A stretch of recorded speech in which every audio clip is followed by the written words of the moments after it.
So you just drop fire content. The video is deep, clean edit, perfect lighting, and your storytelling was chef's kiss. You sat back and waited for the views to roll in. But 2 days later, 24 views, and 3 of them were you. Refreshing to check if YouTube has finally noticed your greatness. Let me just say it straight. Your thumbnail is probably the reason your video is invisible. Nobody is clicking. Not because your video isn't good, but because your thumbnail isn't good enough to stop the scroll. So today we are diving deep into what nobody tells you about YouTube thumbnail, but it's the real game changer. Let's go. The entire YouTube algorithm is basically playing a game of will people click this, and the first test your video must pass is the scroll test. YouTube puts your video inside other videos with hot colors, bold faces, drama, captions, emotions, and what do they see? Your thumbnail with tiny fonts, blurry screenshots, and zero story. They skip it. That hurts your click-through rate, and once click-through rate drops, YouTube stop recommending your video. Now here's the secret sauce. It doesn't matter how amazing your video is if nobody clicks it. Let that sink in. Let's get into the psychology real quick. People click thumbnails based on a few instinctive things. Let's start with emotion. A shocked face, a raised eyebrow, a confused look. Emotion catches attention. Contrast, colors that pop like yellow, red, white on dark background. They scream,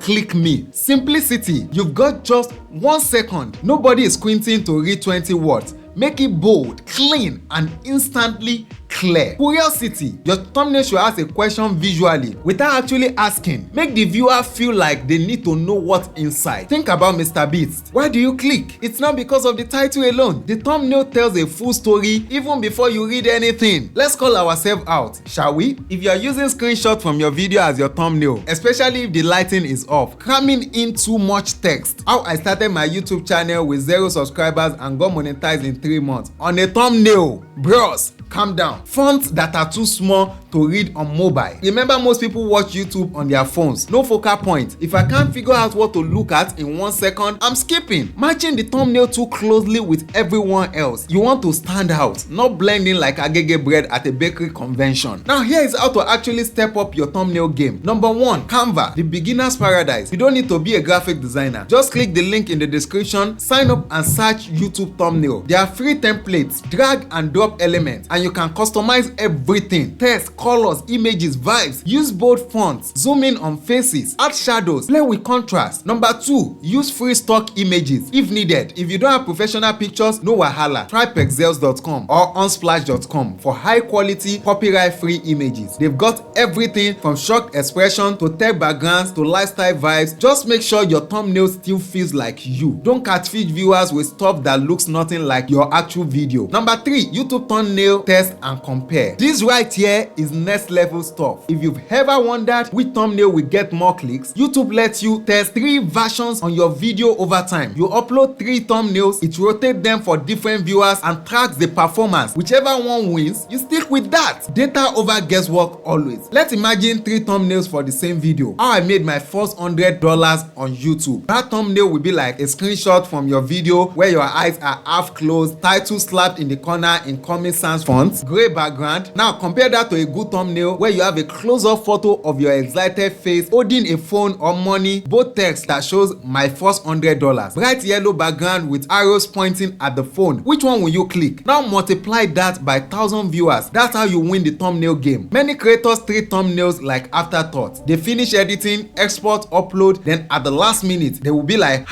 let me just quickly add thumbnail. Please stop all of that. Your thumbnail is not decoration. It's your billboard. It's your hook. It's your 30-second CV in the market space of millions of videos. The thumbnail decides if people actually enter the building, and if they don't enter, the video won't perform, no matter how fire the content is. Let me just drop this as a friendly advice. Use bold fonts that are easy to read on small screen. Zoom in on faces, emotion cells. Use no more than 3 to 5 words. Add contrast. Make text pop off the background. Avoid clutter. Simplicity wins. Always think, will this stop someone from scrolling? You can even screenshot your thumbnail and view it at a tiny size. If it still grab your attention, you are good. If it look like WhatsApp DP, then make sure you change it. Look, thumbnail might feel like small graphics, but they literally decide the life or death of your video. So instead of guessing, start testing. If you are feeling overwhelmed, maybe you are not sure what makes a good thumbnail, or you want feedback from other creators, I got you covered. Join my YouTube mentorship group. It's not some expensive course. We are just a bunch of creators helping each other grow grow. We do free channel audits, share design tools, help brainstorm titles, and yes, we roast bad thumbnails as well with love. If that sounds like something you need, click the link in the description below to join. Now tell me in the comments, what's your biggest struggle with thumbnails? And if this video helped you or even a little bit, you know what to do. Smash the like button, subscribe for more real YouTube growth tips, and don't forget to actually test your next thumbnail. Catch you in the next video. Go design that killer thumbnail, I beg. Peace out.